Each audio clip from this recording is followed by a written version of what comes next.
welcome to Back to Basics with myself and Teresa at Critters Crochet.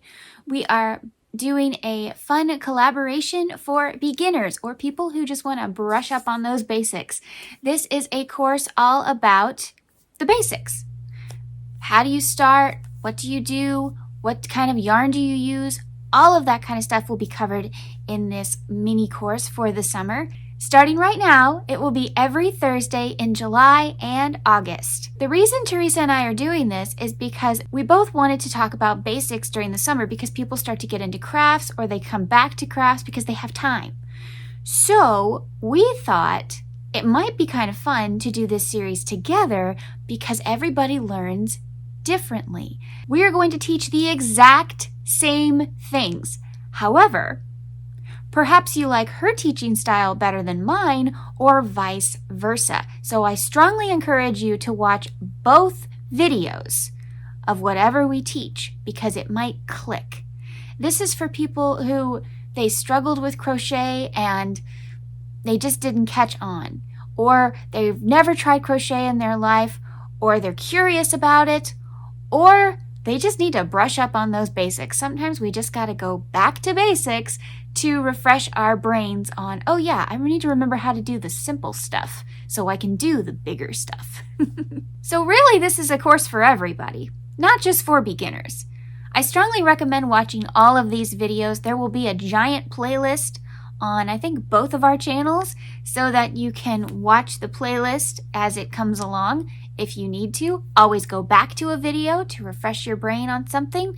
That's fine too. Please enjoy this fun little summer boot camp on Back to Basics with the Spoonie Stitcher and Critters Crochet. Are you ready? Let's go. This is Back to Basics, episode 1. What do you need to start crocheting? First thing you need, light colored yarn. Typically a 4 or a 5 weight works best. This is a light colored worsted weight 100% acrylic cheap yarn, and it is a fun bright color, but it is a light color and you can see all your stitches. It's really nice. So a worsted weight is what I would start with. You can also go up to a bulky weight, not a super bulky, but a bulky, which is a 5 weight. That's also okay.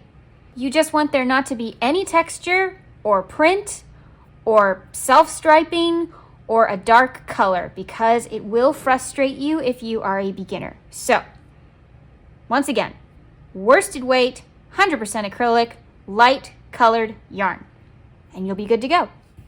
Next thing you need, crochet hook. Can be any kind of crochet hook you like. There are many varieties of crochet hook. You got polymer clay, you've got strong acrylic, you've got fancy. There are so many different kinds of crochet hook. Which kind is best for you? Well, first of all, there are 2 kinds. Real quickly, let's talk parts of a hook. This is the head, this is the throat, this is the shaft, and this is the handle.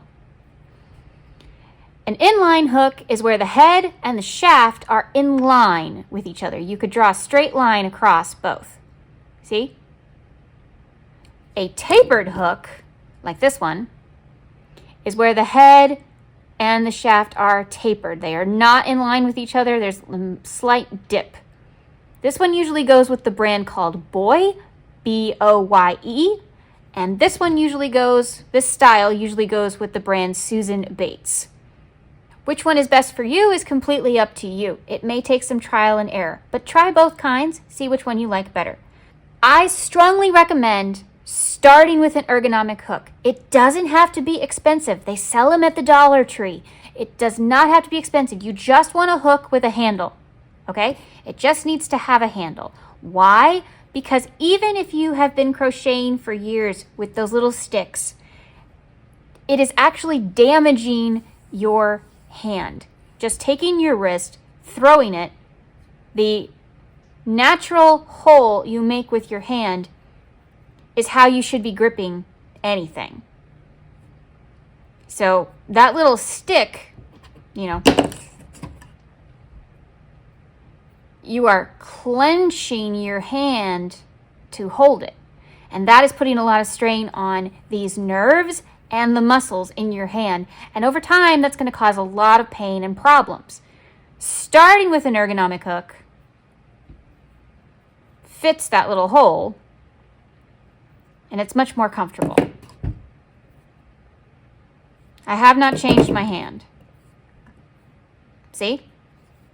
A lot less strain on your hand. You can also put a cushion grip on your little stick if you think that's easier, but some kind of grip or handle needs to be on your hook.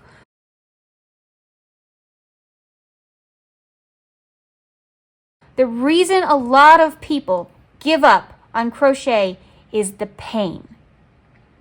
It causes them pain and they don't know why, and it's because they are grasping a tiny little hook. I actually took a break from crochet for years because it was so painful. And then I discovered ergonomic hooks and I could get back into it.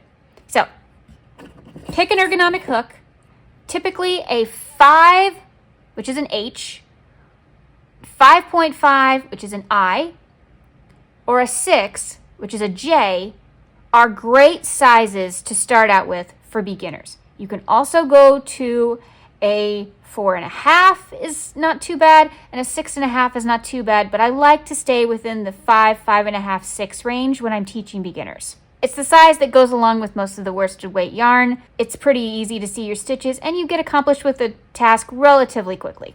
I do recommend, just personally, starting out with a hook with some kind of stopper, because controlling tension is going to be very difficult for you to learn. It takes time, it takes practice, and something that will naturally stop you from like going into the handle and getting your stitches accidentally bigger, like this does, is a good idea. So anything that has, the shaft and then you see something that's going to stop your stitches, that's what I typically go for with beginners. But again, it's completely up to you. What your hook is made of, wood, resin, metal, plastic, completely up to you.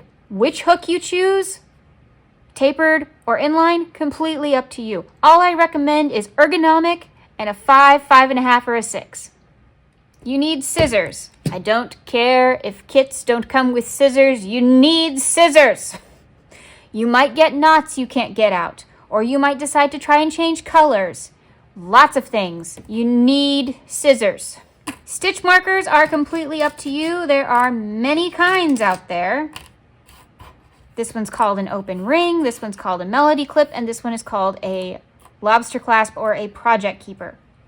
What kind of stitch marker you use? The little plastic ones are great to start out with for beginners. I like these because they're pretty, but I've been crocheting for a long time. But what kind of stitch marker you use is completely up to you, but you need them. Now, I do recommend for beginners a locking stitch marker. Again, you can get the little plastic ones. Locking stitch markers are the best because they won't fall out and you won't lose your stitches, and they might make you the happiest. So a locking stitch marker of any kind, just make sure it locks, is what I would recommend for a beginner. Tapestry needle. Needs to be metal. I don't care what they say. The plastic ones are great. They're cheap. Yeah, so are the metal ones, and the metal ones won't break on you. So get metal, and I do recommend a bent tip if possible, because bent tip needles really are amazing. For amigurumi designers, we love them, but they're just great for other things because they scoop under those stitches just slightly. It just helps you with your stitches. I don't know. Metal and bent tip is what I would recommend, but at least metal. A couple of optional items for you would be a measuring tape, stitch counter, and a notebook. Lined sticky note even, that's not bad. I do recommend having maybe a notebook though, because maybe you want to keep track of your crochet journey. Go back, date stuff, see when you made stuff, see how you've improved. It's always nice. One last thing I would recommend for beginners that nobody told me, but after all these years crocheting, I've kind of learned, even if you don't like it, take a picture of the first thing you've made and keep a little photo journal and see how you've improved. It can do wonders for your self-esteem. I used to make coasters all the time. All I made was coasters. Over and over and over again. And to be honest, for a long time, I thought I was going to make coasters and cup sleeves for the rest of my life. And that's all I was going to be able to make. And now, I design these little cuties. You will get better. But your first project, you may not be proud of, but you should be because you tried. So I hope you will join me on this journey of back to basics, learning stitches, maybe new ways you never thought of before, and giving crochet a chance. Come back next Thursday and we'll learn something new together. Remember, life happens, yarn helps, and spoonies can stitch it up too. Bye!